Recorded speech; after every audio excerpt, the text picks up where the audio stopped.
He'd have to apologize, admit that he was wrong, even say that he lied to regain favor. Well, Harry and Meghan have definitely been in the news a little bit more lately. He just released this Invictus documentary on Netflix. What do you make of this move? I know that this has been in the works for a while, but is this something that Harry should continue to focus on, kind of get back to his roots? He really should. But we also know, too, they've really contracted with Adam Lilling, who really helped relaunch Nicole Kidman and Matthew McConaughey with their branding. And that's what they're trying to do. And I think, though, also, Harry realizes he's got to soften his image. Between the book and other actions, he's come across as the petulant child to many. And he's rivaling Prince Andrew right now in unpopularity. And Andrew actually seems like he's somewhat recovering, believe it or not, being with Prince William and Kate Middleton, also dining with King Charles.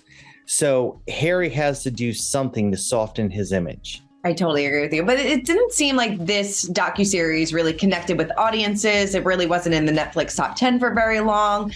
But it does show Harry, like we were kind of saying, at what he does best, helping other people. Is that still a win, though, even though this wasn't a huge commercial success, but it did show him in a different light?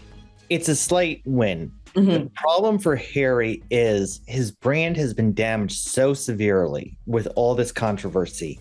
It's never going to climb back to where it was before.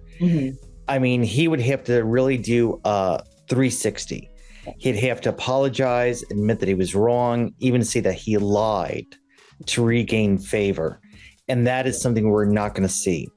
And if you look at polling in the UK, in the United States, his number, along with his wives, have just plummeted completely. And you don't come back fully from that. He does need to go back to his roots. He needs to focus on the Invictus Games and other charity work to recover even somewhat. Do you think Netflix considers this a loss, though? If it's, like I said, not that big commercial success, a lot of audiences aren't really connecting with it. I mean, they've put a lot of money behind them. So do they consider this one a loss then?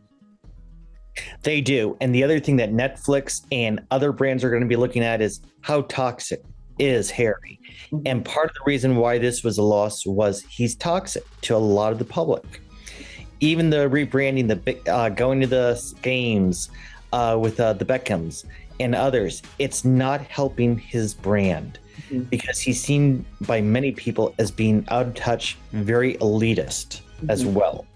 And remember, Harry's brand prior to all of this controversy was he was the down-to-earth wild child of the royal family, and they loved him for that and for his charity work. He had that common touch, very much like his mother did. And now it seems he's gone full Hollywood, and that's affecting his brand as well. Even when he talks about his charity work, people see it more as trying to come back, another way to make money.